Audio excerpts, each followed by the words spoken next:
This is the view directly outside my door here at City of Rocks. This is such a cool place. So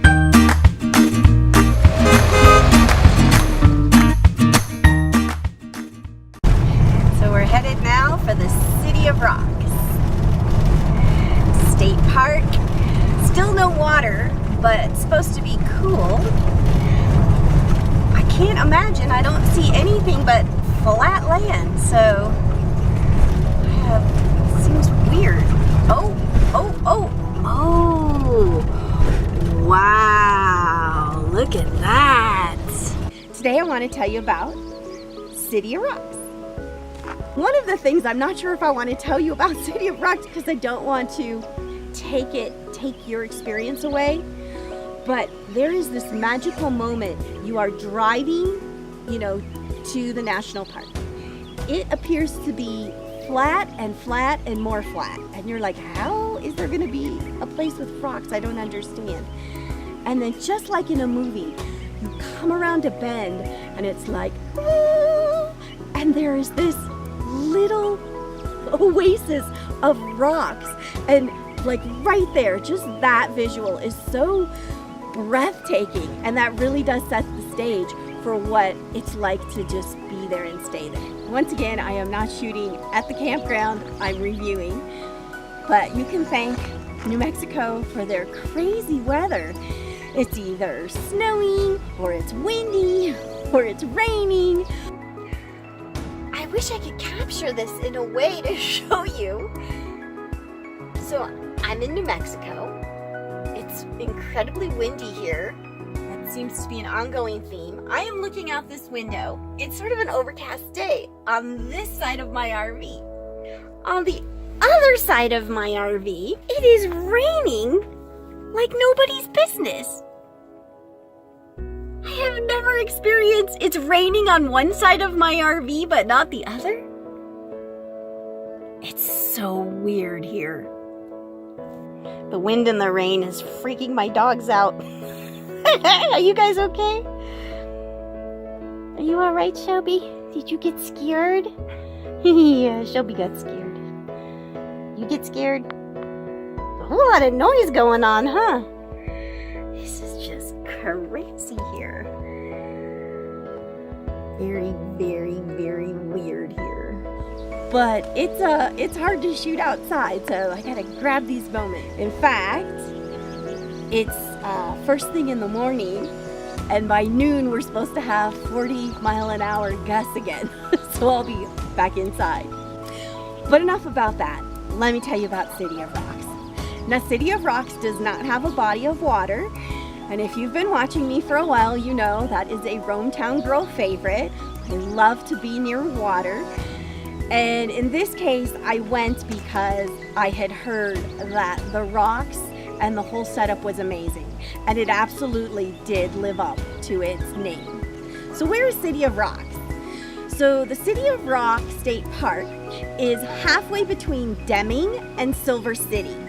So either one of those towns are both about 30 miles away. So you can go to either one and you're gonna find your old standbys, Walmart, I think there's a Dollar Tree or Family Dollar or Dollar General, gas stations, propane fill-up, so laundromat. So either one of those towns are your convenience points. But let me tell you about the park itself. So City of Rocks is a must-see. It is amazing. Now, you know how I like to camp alone with others, and for the most part, City of Rocks is really conducive for that. Almost every site has its own individual little rock sculpture, and so you really can feel like you have a lot of privacy and you're alone, and yet, of course, there are lots of other people camping around you. I've noticed, now this is the second park I've gone to, and I didn't know to mention this, but the visitor centers at each of the parks I've gone to so far have been really wonderful. I mean, they really go out of their way to set up exhibits and have information, and so visiting each visitor center is almost something you should put on your itinerary. So as I've mentioned in my other videos about my reviews of the state parks. I'm not one that's going to tell you about how many sites and how many electrical and what's the seasonal weather and whatever. That's not how I roll. But I do want to tell you the flavor of the place. So absolutely recommend going to City of Rocks because it's just beautiful. It's done pretty much on a loop, so you can drive. I wish I would have known that when I first rolled up and was checking out campsites, but you can literally drive the entire loop. I think it might be 2 miles, if that. It's probably a little bit less. So you can check out all the different sites. There are some areas that are more conducive to groupings and some that are more private. And it's just beautiful. They've done a nice job with walking trails. Now, I didn't have the greatest weather when I was there, and I was worried about, well, what am I not worried about? But I was worried about rattlesnakes and things of that nature because I started hearing people saying that, not at City of Rocks, but in the general area, people were starting to see the babies come out, the baby rattlesnakes, and apparently they're pretty dangerous because they're so skittish. So I thought, this is a bad combination. I am not walking off up into on a trail with, foliage around and encounter a baby rattlesnake, and who knows what the dogs will do. And yes, I know there's rattlesnake aversion therapy, and perhaps if I intend to stay in environments where I'm going to keep encountering them, I might invest in that, but I haven't at this point. But I understand that if you take the trail and walk up to, I think they call it their planetarium. It has some cute name. Anyway, I'll put that on the screen. But apparently it's just beautiful to go check that out. I didn't do that this time. But hey, I've got it saved for the next time I go back, because I definitely will go back. It's just a quiet park. It's a smaller park. It's a walkable park. I like that. I like when you can actually make your daily walk the entire park without getting lost.